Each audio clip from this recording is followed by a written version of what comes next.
takeaways, just generally, a lot of questions on that from these two Canada games heading into the Gold Cup this summer, and then the next time that this full competitive team will be together, full strength squad in a competitive game, will be the World Cup, which is weird to think, but we're 15 months out from the World Cup. I posted just to X and Blue Sky yesterday a little mock roster of how I see the next year playing out. Alex shaking his head on that, but Brendan, how do you see this next year playing out? What are your biggest takeaways coming away from this? Well, hold on. You said that the last time we will see this A squad is next June? In a competitive game. In a competitive game. Yes. I think that's okay. The fact that it's not the next time, that's not the only time that we will see them together. I genuinely think that that's okay. The test that they're getting, the friendly opposition that they've been able to book, it's going to prepare Canada for the biggest moment, but also I think make them their best when it matters the most. I really have a lot of confidence in this team, the way they've organized things, the way the players showed in response to the Mexico match. I think we all said, look, we're disappointed because we had higher expectations for Mexico. But when you analyze it, they weren't horrendous. Mexico played well, and you're going to get outplayed.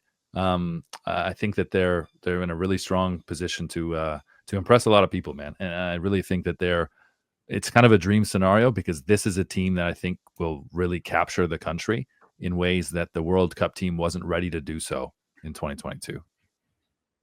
I think that's well put. I think for me, what I would add is this reaffirms a lot of what we knew about this Canadian team. Like, I think this Canadian team, when they're in the right game state, they're fun to watch, direct, quick, play with passion. That's good. We know that. We've seen that in, friendlies in the fall. We saw that against Suriname. We saw that at Copa America. That's good. At the same time, I think what was also reaffirmed is depth, needs to continue to grow. It's in a good spot, but there's a difference between having depth and trusting depth. And I think, maybe that shows up in the first game where, maybe in hindsight, you could have seen a Seager in that one, or you could have seen more of you could have seen a Choinière start versus an Osorio start, etc. That sort of thing will come over time as you get to know these guys more and more and see where they fit and see how guys progress.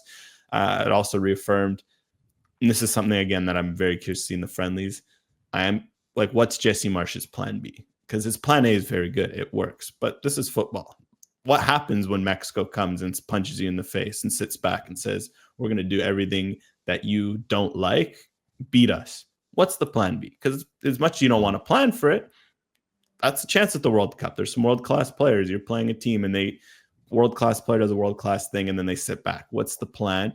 I think Jesse Marsch is going to look at that over the next few months. And yeah, from there, I want to see this pool continue to grow and grow and grow, and actually see these guys in meaningful minutes. Like, that's why I'm genuinely excited about the Gold Cup, of like, this is the time to see extended roles of what a Nico Seager looks like, what a Promise David looks like, if to use him, Daniel Jebison, some of these other guys. Heck, we got some questions, which is true, like Liam Miller. Don't forget about him when he's back and fit. Where does he helps? The winger situation was a bit thin in this camp. What's the center back options behind a Bombito, Cornelius? What's going on in goal? Just continue to reaffirm that. So definitely for Marsch, I think he can look at this team and know he has a good base. It's just, how do you improve if your goal is to be as best as you can for 2026?